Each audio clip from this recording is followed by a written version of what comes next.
또 하나는 뭐 말씀하신 대로 최근에 범진보 진영이 네. 좀 분열하고 있는 거 이런 것들도 어떻게 보면은 뭐 전체 표심에도 영향을 미치지만 중도 진영들 내가 어느 쪽을 택할까 하는 쪽에도 좀 영향을 미치지 않겠나. 지금 네. 뭐 진중권 전 교수를 비롯해서 여러 중도의 이론가들이 어떻게 보면 문재인 또 민주당을 아주 상당히 신랄하게 비판하고 있는 그런 상황 아닙니까? 공지영 같은 사람 빼고. 소설가는 소설을 써야죠. 근데 거듭 말씀드리지만은 선거제 이거 개정 안 했으면요 가장 큰 수혜자가 누굽니까? 더불어민주당입니다. 그렇죠. 누차 우리가 방송에서 말씀을 드렸죠. 선거제 개정 안 하면 이건 더불어민주당이 그냥 가만 정당 되는 겁니다. 다수 정당 되는 거고. 왜? 코로나19 대응 잘하고 선거제 원래대로고 지지층 결집돼 있고 그런데 선거제 개혁 왜 한 겁니까? 저는 누덕이 된다고 수차 이야기를 했었고 이게 뭐냐면 자충수입니다. 이른바 우리가 이야기할 때 이 선거제 개정이라는 건 국민도 모르는 선거제를 만든 거예요. 그래서 지금 이렇게 되는 것이고 그러다 보니까 눈 뜨고 보니까 미래한국당이 다 가져가게 생겼거든요. 그러니까 이제서야 갑자기 선거제 개정은 우리 모르겠다. 그에 대한 반성과 사과는 단 한마디도 없이 그리고 정의당에 대해서도 아이 기왕 이렇게 된 거 같이 그냥 위성정당 같이 하자.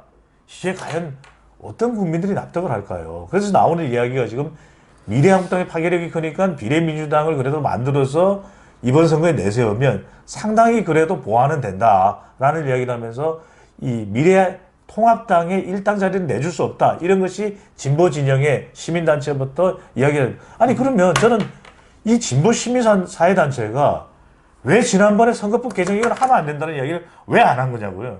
이럴 걸 몰랐느냐는 거죠. 다 예측을 했습니다. 많은 전문가들이 이런 상황으로 될 가능성이 높다라는 걸 누누이 지적을 했었고 실제 통과되기 전에도 당시에 자유한국당 내에서 이런 계산이 나온다라는 거 들어보셨지 않습니까? 그러니까. 왜 이 지경을 만들었냐는 거죠. 민주당은 자기들 계산만 한 거예요. 그 당시는 이제 자유한국당이었죠. 한국당에서 이미 한국당을 만들겠다 이런 얘기가 나왔을 때도 코웃음 쳤어요. 네. 설마 뭐 말도 안 되는 소리 해갖고 또 얼마나 융단 폭격을 가했습니까? 그 후에 또 야권 통합이 이루어질지 이것도 지금 계산 미스를 한 거예요. 정치적 계산에 지금 그렇게까지 일시에 일거에 이루어지리라고 생각을 못 해요. 이런 상황 변화가 딱 선거공학으로 계산만 한 겁니다. 네. 그런데 그때 지금 지난 12월 말과 지금 3월 현재의 한 3개월 사이에 완전한 판세가 지금 뒤집어진 거예요. 그러다 보니까 제가 넘어가는 거죠. 예. 그러다 보니까 지금 더불어민주당은 이제 6일 날 공식적으로 이제 최고위원회 보고를 했어요. 네. 사실은 뭐 보고를 하나 마나 지난번 모인 실세회담 실세 회동인가 그거 있을 때부터 이미 자기들은 방침은 내부 정해놨지만 모양새를 갖추기 위해서 뭐 시민사회단체도 끌어들이고 해갖고 뭐 정치개혁 연합인가를 만들고 뭐 그런 거 아니겠습니까? 물밑에서는 누가 하겠어요? 더불어민주당 뭐 윤호중이라든가 뭐 김종민이라든가 이런 사람들이 다니면서 이렇게 접촉하고 그런 거 아니겠어요? 그런데 어쨌든 6일 날 최고위원회 보고를 했고 8일 비공식 최고위원회를 열어가지고 이제 최종 어떤 방침을 정한다고는 하고는 있습니다만 이제 수면 위로 올린 거죠.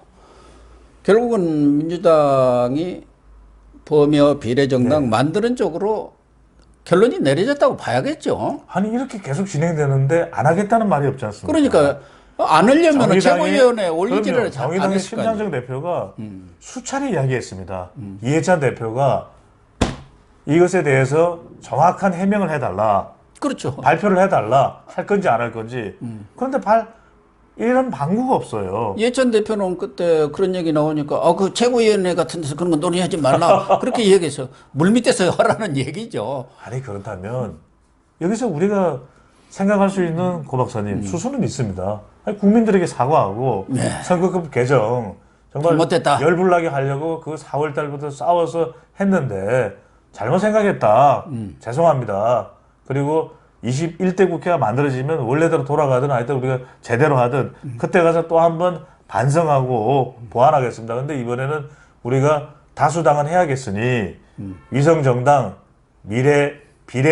비례민주당, 뭐 열린민주당이 됐든 만들겠습니다. 이렇게 하고 정면승부로 가면 되는 거죠. 그래서 유권자들의 판단을 받으면 되는 겁니다. 지금 미래통합당을 비롯해서 다른 정당들은 막 비판할 겁니다. 또는 비판 안 할 국민들도 수가 없죠. 비판할 겁니다. 그러니까 그걸 선거에서 평가받으면 되는 거죠. 그러니까 자기들이 한 말을 지금 뒤집는 거 아닙니까? 상황이 지금 뭐 급하게 되니까 뭐 명분이나 체면 이런 건 필요 없고 우선 실리를 지어야겠다. 만약에 선거에서 일당을 뺏기면 상황은 아주 어려워지지 않습니까? 아니 그러니까 계속 우리가 고 박사님하고 말씀하시는 게 정치는 정도를 걸어야 됩니다. 예. 정치 정야라는 건 말씀 여러 차례 하시지 않았습니까? 예. 이청 득심을 해야 되고요. 그러면 공수처도 마찬가지입니다. 공수처가 만들어져서 현 정부의 고위인사를 수사하면 그때는 공수처가 문제라고 한다고 생각하면 말이 됩니까? 공수처가 현 정부의 고위인사를 수사하면 공수처 잘못됐다. 이게 공수처의 취지가 아니잖아요. 선거법 개정도 유리하든 불리하든 어떤 결과가 오든지 하겠다고 했으니까 법안이 통과된 거 아닙니까? 예. 그 쌩 난리를 치고 그런데 이제 와서 이렇게 되다 보니까 반드시 그건 명심을 해야 됩니다. 왜? 지금 정의당은 결국 가만히 있지는 않을 거예요. 정의당은 만약에 이 사태로 가면 적어도 정의당이 그토록 이 공수처 금경 수사권 조정 법안에 힘을 실어줬던 이유, 심지어는 지난해 조국 전 장관 관련해서 수없이 논란이 됐을 때도 끝까지 수많은 비판과 당원 이탈에도 데스노트에 안 올렸거든요. 예. 그렇다면 정의당은 후보를 낸다라는 겁니다. 전국에 다 내고 과연 저는 이런 생각이 드는 것이 어떤 것이 더 민주당에게 떳떳하고 현실적으로 선거에서의 바른 결과일까? 정의당이 후보를 다 내면 이건 더 큰 현실적인 문제입니다. 광진을 정의당이 다 대부분의 지역에 7, 8%는 후보자들이 나오면 득표하거든요. 5% 이내의 승부처 수없이 많습니다. 그곳에서 정의당은 모르겠습니다. 정의당이 칼끝을 겨누는 것은 그때는 미래통합당이 아닐 거예요. 바로 정말 중요한 정치적인 이 약속을 깬 민주당에 대해서 공격을 할 겁니다. 예. 그러면 과연 그것이 지역구에서 20, 30석 잃고 비례민주당에서 20석 얻으면 그건 뭐 어떻게 되는 겁니까? 그러니까 지금 정의당의 심상정 대표가 자기들은 독자적인 비례 후보를 내겠다. 그러니까 범여 비례 정당에 참여를 하지 않겠다고 이렇게 여러 차례 공언을 하고 있지만 실질적으로는 과연 정의당이 이 범여 비례 정당에 참여를 안 할까요? 아니면은 더 많은 것을 얻어내기 위해서 지금 기싸움, 밀당 뭐 이런 거를 하는 거예요. 브라핑이라고 그러죠. 영어로. 후자의 성격이 있을 겁니다. 저는 다른 걸 떠나서 심상정 대표가 그토록 정의당의 선거법 개정에서도 주도하고 검경수사권 조정도 더 민주당을 지원했던 것은 적어도 정의당이 정당 투표에서는 거의 한 20% 가까이 15에서 20% 가까이 득표할 거라고 예상을 했던 겁니다. 예. 그렇다면 이 준연동형 비례대표제에서 정의당이 지역구에 정말 몇 석 안 될 거예요.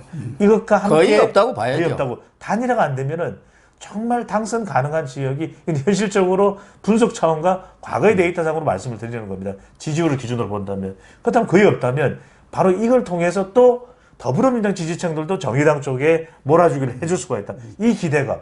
적어도 한 20석 가까이는 없겠지. 드디어 우리가 독자 원내 교섭단체의 꿈을 이룰 수가 있다. 바로 이 목표를 가지고 심상정 대표가 그토록 간절하게 선거법 개정을 원했던 겁니다. 네. 그런데 그걸 만약에 또 내부적으로 민주당에서 지난번 선거법 개정 협상할 때 원내 교섭단체 만들어줄게 뭐 이렇게 하지 약속을 않았을까? 우리 약속을 한 것 같아요. 그러니까 뭐 추정이긴 합니다만 그렇다면 과연 그런 것이 수포로 돌아갈 것에 대해서 심상정 대표가 가만히 있겠냐 또는 네. 정의당이 가만히 있겠냐 절대 가만히 안 있습니다. 안 그렇다면 있죠. 후자라는 것은 만들어지는 이 범진보 위성정당, 범진보 비례대표 정당 이 경우에는 상당수의 거의 전체적인 총체적인 결과는 최종적인 결과는 정의당이 20석에 가까울 수 있는 걸 보장해줘야 된다는 거예요. 이 보장이 되지 않는다면 정의당이 받겠습니까? 못 받죠. 그러니까 지금 정의당이 비례 연합정당에 참여하지 않았을 경우 지금 시뮬레이션 나오는 것을 보면은 그런 기사가 있었죠. 더불어민주당이 한 7석, 그리고 정의당이 9서, 그리고 미래한국당이 25서. 그렇죠. 그런데 이제 정의당까지 합쳐지면은 22석 대 18석. 그러니까 어쨌든 미래한국당은 한 7, 8석이 줄어드는 거예요. 원래대로 그냥 지금 상황에서 선거를 하면은 더불어민주당이 7석, 정의당이 한 13석, 그리고 미래한국당이 27석, 그렇죠. 6, 7석 이렇게 된다는 거예요. 그렇기 때문에 정의당 입장에서는 자기가 차지할 수 있는 그냥 독자적으로 나가겠다고 9석은 8, 9석은 먹는데 그러면은 거기 비례연합당에 합류를 한다면은 훨씬 높아야 하는 거 아니냐. 그렇죠. 12석은 달라. 그런 얘기고. 그렇죠. 제가 또 심상정 그 대표가 아주 실리주의자입니다. 그러니까 비례만 가지고는 안 된다. 지역도 그렇죠. 양보해라. 아니, 창원 성산처럼 최종적으로 20여석 그래서 가까이가 나와야 20석을 되는 만들어 주라는 거 아니겠습니까? 그럼요. 그 협상을 지금 물밑에서 하고 있는 거 아닌가. 그래서 심상정 대표는 계속 우리 독자적으로 나갈 거야. 그러면 너희들 제대로 안 돼. 뭐 이런 거 아니겠습니까? 벼랑 끝 전술인 거예요. 맞아요. 형 안 해? 그러면 우리 다 나가. 다 나가면 수도권 같은 데서 5%, 7% 가까이 정의당 후보들이 득표를 해버리면 이건 정말 심상치 않은, 그렇죠. 심상정 대표의 심상치 않은 이 선거에서의 파괴력이 돼버리는 겁니다. 그러니까요. 네. 그러니까 지역구까지도 지금 보장을 해달라. 선거 연대를 하자. 그 얘기 아닙니까? 그것까지 지금 받아내려고. 충분히 그런 물밑 접촉이 있을 수가 있는 거죠. 물밑 줄다리기가 있을 수밖에 없는 것이 처음에 이 선거법 개정이 출발할 때가 그랬지 않습니까? 어느 국민이 이해를 했습니까? 이 제도를. 아무도 이해를 못해요. 자기도 또 이번에 그 5인 실세회담에서 얘기했잖아요. 공수처 때문에 우리가 어쩔 수 없이 그렇게 했지 않냐고. 누가 그거 왜 그런 선거법 만들었냐고 타박을 하니까 아주 속 시원히 얘기했잖아요. 그래서 최근에 이해찬, 이낙연, 이인영, 윤호중, 양정철 네. 이 5인이 여러 차례 비공식 자기들끼리 모임을 갖고 핵심 선거 지도부죠. 예. 네. 그래서 민주연구원에서도 이 보고서를 낸 모양이에요. 만약에 연합비례정당을 만들지 않으면 일당을 뺏긴다. 이걸 만들어야 우리가 총선에서 말하자면 일당이 된다. 이렇게 하니까 뭐 방법이 없지 않습니까?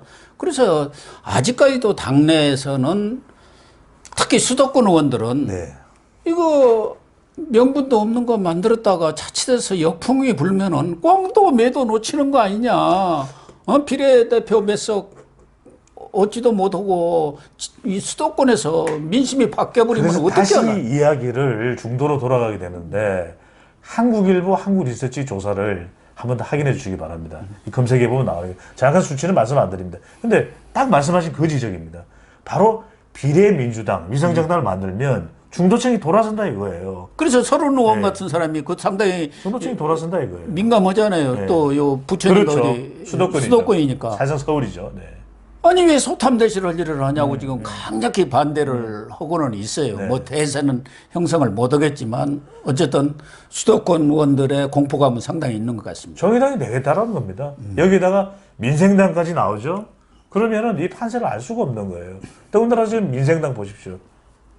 정의당에서 나간 이만솔까지 영입하고 지금 완전히 그냥 요동치고 있는 겁니다, 지금. 예, 선거판이 요동치고 네. 있어요. 그리고 이게 유권자들에 대한 정말 유권자들이 희롱하는 거 아닙니까? 지금 도대체 아니 그럼 지역구 정당 투표 따로, 정당 투표 다 따로 이런 선거 제도를 왜 용인하냐고요, 또. 이 선거법을 왜 만든 겁니까, 도대체? 그러니까 꼼수 선거법에다가 꼼수 비례정당까지 네. 이제 만드는 거죠. 오죽해서 우리 고선배님이 목이 메예요. 이런 선거를 한 번이라도 지금껏 취재하시고 보신 적이 있으십니까? 우리 헌정사에 이런 일이 있으리라고는 아무도 예상을 못했죠. 상상조차 못했던 일이 벌어지고 있는 겁니다. 그러니까 그 가장 핵심적인 건 이 공수처법이에요. 네. 공수처법은 헌법 학자들 또그 유연적인 법이다. 또 뭐 많은 국민들이 반대한 거 아닙니까? 그럼요. 아니 정의당이 선거법 때문에 공수처 손을 들어준 겁니다. 패스트트랙 네. 4+1이. 지금 와서 민생당도 호남에서 그래도 득표를 좀 꽤 얻으면 그러면 비례대표 의석이 한두 석이라도 더 생길 거 아니겠습니까? 그런데 그런 걸 하는데 지금 몰라요. 왜냐하면 민생당이 앞으로 어떤 길을 갈지 모르는 상황에서 민생당도 어떻게든 우리도 정당 투표 상당히 좀 받아보자 이런 생각 분명히 할 겁니다. 왜냐면은 지지율이 민생당도 심상치가 않아요. 예. 그런 가운데 민생당도 뭔가 해보려고 그러는데 비례 민주당 미성정당 나오면 호남에서 다 싹쓸이 해갈 테니까 민생당도 지금 가만히 생각해보면 그때 4+1을 우리가 왜 동의했지? 이 이야기를 할 수밖에 없는 겁니다. 그러니까 민주당이 박지원 의원이 벌써 지금 바람을 잡고 있잖아요. 김정민 의원하고 만났더니 뭐 이렇게 잘 하자고 한다. 네. 그러면 민생당도 야 우리 한 대여섯석은 줘야지. 거기에 녹색당도 있어요. 무슨 이름도 모르는 정당이 한 대여섯 개 됩니다. 그래서 7+1, 뭐 8+1 이렇게 될 가능성이 커요. 박사님 뭐라 그랬습니까? 연동형 비례대표제를 왜 도입한 겁니까? 유럽처럼 정말 소수 정당이 그들의 정치적 다양성을 원내에서 보여주기 위해서 3% 우리는 또 상한제로 3%가 있어요. 그럼 이렇게 되면은 사실상은 본 정당은 이 다 위성 정당이니까 본 정당은 뿌리 정당은 다 거대 정당들입니다. 그러면 이게 연동형 비례대표제가 무색한 거예요. 왜 만든 거죠, 이거? 아니 유럽에서도 독일에서 유일하게 하고 있는 네. 거 아닙니다. 독일이 나치리를 경험하면서 네. 나치가 다수당이 돼갖고 완전히 장악을 해버리니까 이래서는 안 되겠다 해가지고 그걸 제한하기 위해서 다수 그런 민의들을 반영하기 위해서 연동형 비례대표제를 만든 거예요. 특정 일당 독식이 못하게 해서 우리는 아무 의미도 없이 그러니까 공수처법을 통과를 시켜야 하니까 이 공수처법이라는 게 아까도 얘기했지만 이건 완전히 자기들 권력비리 그 수사 중단하게 하고 대통령을 보호하기 위한 아주 게시타포법 아닙니까? 여기서? 이걸 하려고 보니까 정의당이라든가 4+1 체제에 참여하는 사람들이 우리는 아무 무슨 투기 없는데 왜 하느냐? 그러면 한국당이 있는 것 좀 뺏어다가 너희들한테 나눠주고 우리도 조금 손해 보면서 다 너희들한테 나눠줄게 당신들한테 그렇게 해서 지금 이 연동형 비례대표제라는 걸 만든 거 아닙니까? 그런데 한국당이 지금 이제 통합당이 됐습니다만은 미래 한국당을 만들었고 이렇게 바람을 일으킬 줄을 꿈에도 생각을 못 한 거죠. 더군다나 그걸 계속 이렇게 아주 비난을 하면은 여론 때문에도 못 만들 거다 하는데 여론이 오히려 여기는 정당방위다. 너희들 꼼수로 만들었으니까 그런 상황 대처하기 위해서 불법이 아닌 한 이런 비례 정당을 만들어서 그게 정당방위, 자의적인 수단을 동원한다는데 뭐 누가 뭐라고 하느냐 이런 쪽으로 돌아가 보는 거예요. 말도 안 되는 거죠. 이인영 원내대표가 얼마나 강조했습니까? 우리의 새로운 역사를 창조하기 위해서 연동형 비례대표제 해야 된다고. 그런데 저는 여기서 우리가 여론조사 이야기를 좀 드려야 되는데 아니 고위공직자들의 비리를 수사하니까 공수처 설치해야 됩니다라고 물어보면 반대할 국민이 누가 있습니까? 그러니까. 아니, 우리 고 박사님 위해서 우리가 정말 우리를 위해서 헌신하고 열심히 하는 고 박사님 위해서 박수 3번 칩시다 이러면 반대할 사람이 있습니까? 없죠. 아니, 그러니까 제가 드리는 말씀은 여론과 실제 집행을 어떻게 하느냐는 상당히 또 우리는 다른 차이가 있는 겁니다. 그럼 질문을 고위공직자들이 비리를 수사하기 위해서 공수처 설치하자 반대할 국민이 있습니까? 그런데 이 공수처의 장단점과 그럼 그렇게 좋아하는 공론화 조사 왜 안 합니까? 공수처의 장점과 단점에 대해서 일반 국민이 압니까? 저도 모릅니다. 그렇죠. 저도 몰라요. 저도 뭐 제대로 모르겠어요. 저같이 여론 데이터 분석을 매일매일 시도 때도 없이 하는 사람도 공수처가 뭔지 몰라요. 그러면 공수처가 뭔지 정확하게 당신 정말 알아요? 법정까지 알아요? 국민들한테 물어보고 국민들이 모르면 공론화 조사를 하면 되잖아요. 정말 공수처가 우리한테 필요한지 전문가들이 다 나오고 그렇게 해서 적어도 우리 국민들의 한 80%가 압도적으로 원한다. 다 알고 있는 상황에서 그럼요. 그럼 설치하면 되잖아요. 그런데 질문을 다시 한번 여쭤볼게. 제가 고 박사님께 이렇게 여쭤봅니다. 고위공직자들의 비리를 수사하기 위해서 고위공직자 범죄수사처를 설치해야 됩니까? 설치해야 되지 말아야 됩니까? 반대하면 이상한 사람 되는 거 아니에요? 그렇죠. 아니 그러니까 더 중요한 거는 정말 이것이 가져오는 필요성 그리고 가져오는 문제점 딱 반반씩 놓고 이야기를 한 다음에 국민들은 어떻게 생각하는지 충분히 설명해야 되는 겁니다.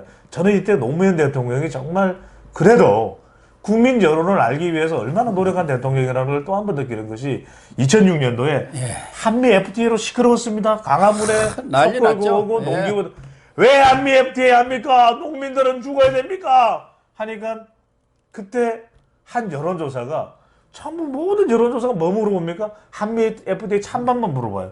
국민들은 한미 FTA가 뭔지도 몰라요. 그렇죠. 그런데 한 여론조사가 물어봅니다. 한미 FTA 아십니까? 10명 중 8명 이상이 몰라요. 뭔데?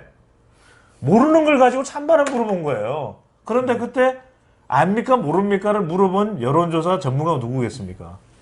접니다. 아, 그렇습니까? 제가 물어봤습니다. 사실은 몰라요. 이렇게 중요한 이슈에 대해서도 그걸 공론화시키고 뭐 공청회도 열고 그러지 않으면은 우리 국민들은 알 수가 없어요. 각 정당이라든가 정파가 끌고 가는 대로 그러니까요. 프로파간다, 이른바 선전 그것만 보고 판단을 하기 때문에 늘 잘못된 판단을 하게 되고 권력은 그런 것을 늘 이용하는 것 아닙니까? 이번에 논란이 되고 있는 추미애 그런 그 신천지 압수수색 그 여론조사도 마찬가지예요. 86%가 압수수색에 찬성해야 한다 이렇게 나와 있다고 해가지고 법사위에서 국회에서 그렇게 떠들었어요. 추미애가. 네. 그걸 가지고 하나의 자기 압수수색 지시의 정당성을 얘기를 했는데 그 내용을 보면은 뭐 신천지 압수수색 그게 필요하느냐 안 필요하느냐에 대한 뭐 판단은 자체하더라도 여론조사 기관에서 내놓은 내용은 그 신천지에서 제출한 신도 문제에 대한 신뢰성이 제기되고 있다. 논란이 일고 있다. 이에 대해서 압수수색을 해야 하느냐 말느냐 이런 조사를 하니까 앞에 이미 신뢰성이 문제가 되고 있다는 전제하에 조사를 하니까 당연히 신뢰성이 있으면 조사해야 한다고 나오는 거죠. 아이 그렇죠. 그걸 가지고 아니, 정부가 어떤 방침을 정한다는 거예요? 제가 그들 말씀드린 여기서 핵심은 이거예요. 지금 이처럼 신천지 교회를 중심으로 해서 대구, 경북에 확진자가 얼마나 늘어났습니까? 우리 국민들은 지금 다 신천지 폐쇄하라 이거예요. 아니, 국민 그렇죠. 여론으로 보면 네. 방송에서 연일 신천지 문제점 지적하고 우리가 신천지 통해서 교회 때문에 대구, 경북에 확진자가 늘어나고 우리가 심각 단계에 올라가고 전국 전 세계적으로 100여 개 이상 국가들이 입국 금지시키고 그러면 지금 우리 국민들의 정서는요 신천지 교회 가만히 두면 안 되겠네 이거예요. 근데 이 정서와 또 여론조사 결과가 나왔으면 이때 사실 장관이 해야 될 일은 우리 국민 여론이 이러니까 일단 압수수색이 가능할지 명단 확보가 가능할지 검찰에 한번 검토 요청을 해봅시다. 이게 맞는 겁니다. 예. 그리고 검찰에서 이런저런 이유로 이건 어려움이 있고 저런 어려움이 있다. 그러면 그때 주무장관으로서 어떤 판단을 내는지 이게 사실은 더 객관적이고 합리적인 것이거든요. 그런데 자 알아. 여론조사 이렇게 나왔는데 검찰 뭐하냐? 윤석열 반항이야? 뭐해? 이렇게 묻는 것과는 전혀 차이가 있는 것이죠. 네, 시청자 여러분. 지금 더불어민주당이 비례연합정당, 창당 쪽으로 내부 방침을 정해놓고도 국민들의 눈을 속이려고 하는 것인지 명분을 만들어내고 시간이 걸리는 것인지 아니면은 물밑에서 지분 싸움 때문에 이렇게 천연이 되고 있는지는 모르겠지만 어쨌든 가짜, 위장, 종이 정당이라고 비판했던 범여 비례 정당이 만들어질 것 같습니다. 오늘 배종찬 대표님 나오셔서 전국 흐름과 관련한 여러 가지 아주 상세한 말씀과 분석을 해 주셨습니다. 앞으로도 총선이 가까워지기 때문에 배종찬 대표님을 수시로 모셔서 중요한 전국 흐름을 짚어드리도록 하겠습니다. 오늘 방송 모두 마치도록 하겠습니다. 시청해 주셔서 감사합니다.